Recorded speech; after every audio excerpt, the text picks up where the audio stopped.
Halo semua, saya Fadli. Saya adalah mantan penerima beasiswa prestasi prima Bank Kaltentara 2020 untuk kategori mahasiswa. Kali ini saya akan bahas mengenai penilaian atas scoring beasiswa Kaltim Tuntas. Yuk kita mulai. Set 별. Oke, pertama, Kepala Badan Pengelola Beasiswa Kaltim Tuntas, Iman Hidayat, mengatakan bahwa sejumlah penyempurnaan terkait beasiswa Kaltim Tuntas ini dilakukan pada tahun 2022 ini, teman-teman. Salah satu yang disempurnakan tersebut tuh diantaranya terkait dengan scoring atau penilaian bagi kita semua calon pendaftar beasiswa Kaltim Tuntas 2022. Hal ini dikarenakan agar menjaring calon penerima beasiswa yang berkualitas karena anggaran yang digelontorkan pemerintah Kalimantan Timur untuk program beasiswa Kaltim Tuntas 2002 ini tergolong sangat besar. Seperti kata beliau yang dikutip dari sumber yang resmi, anggaran yang diperlukan seluruhnya sudah dialokasikan oleh ke APBD murni 2022 yakni sebesar 156 miliar. Set 별.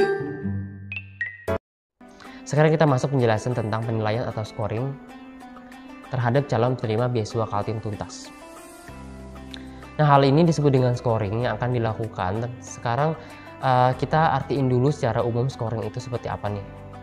So, metode scoring adalah metode yang memberikan evaluasi atau penilaian terhadap kelayakan subjek tes.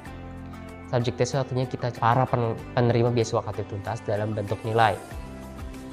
Nah, penilaian ini akan berdasarkan pada 3 hal, yaitu prestasi akademik, akreditasi perguruan tinggi, dan akreditasi program studi.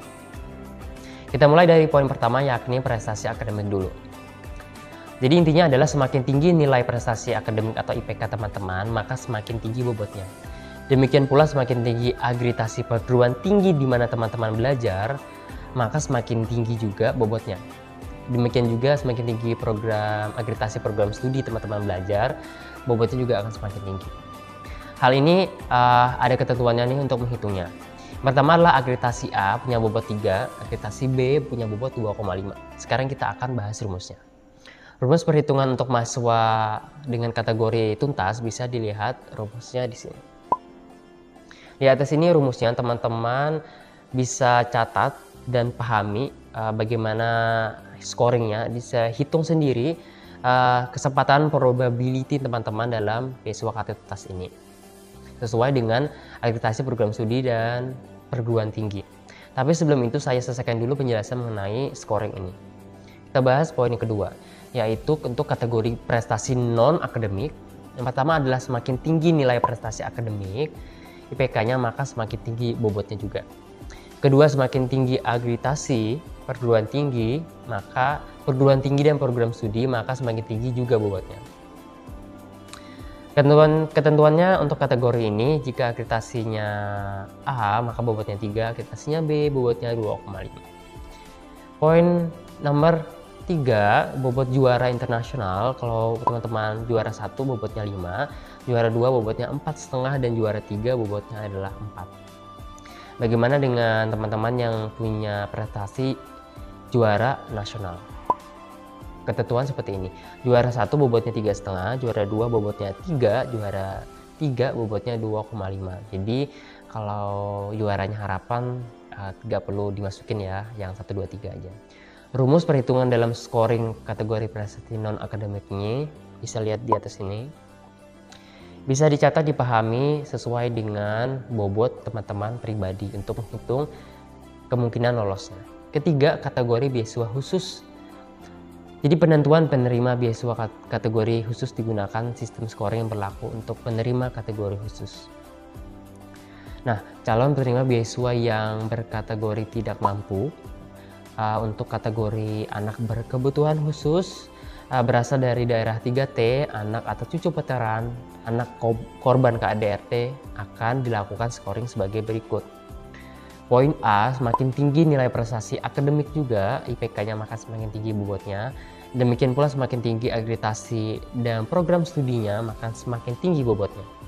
Ketentuan untuk kategori ini seperti ini. Kalau akreditasinya A, bobotnya 3, akreditasi B, bobotnya 2,5. Rumus perhitungan mahasiswa kategori tuntas seperti ini. Nah, itu rumusnya teman-teman.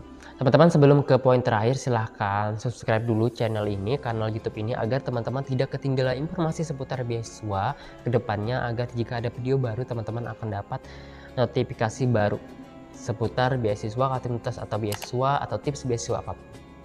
Poin keempat, kategori khusus penghafal kitab suci Al-Quran, hafiz atau hafizah 30 juz. Poinnya sama, semakin tinggi nilai prestasi akademiknya, maka semakin tinggi bobotnya, demikian pula semakin tinggi akreditasi perguruan tinggi dan program studinya, maka semakin tinggi juga bobotnya. Ketentuannya, akreditasi A bobotnya 3, akreditasi B bobotnya 2,5. Gimana dengan rumus perhitungan dalam scoring kategori beasiswa hafiz hafizah 30 juz? Rumusnya teman-teman bisa lihat di sini.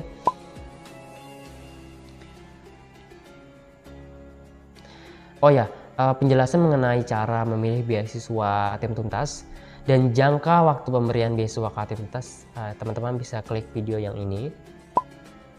Gak hanya itu, teman-teman juga bisa lihat video lain yang membahas tentang beasiswa KTM Tuntas. Teman-teman bisa cek setelah hal ini.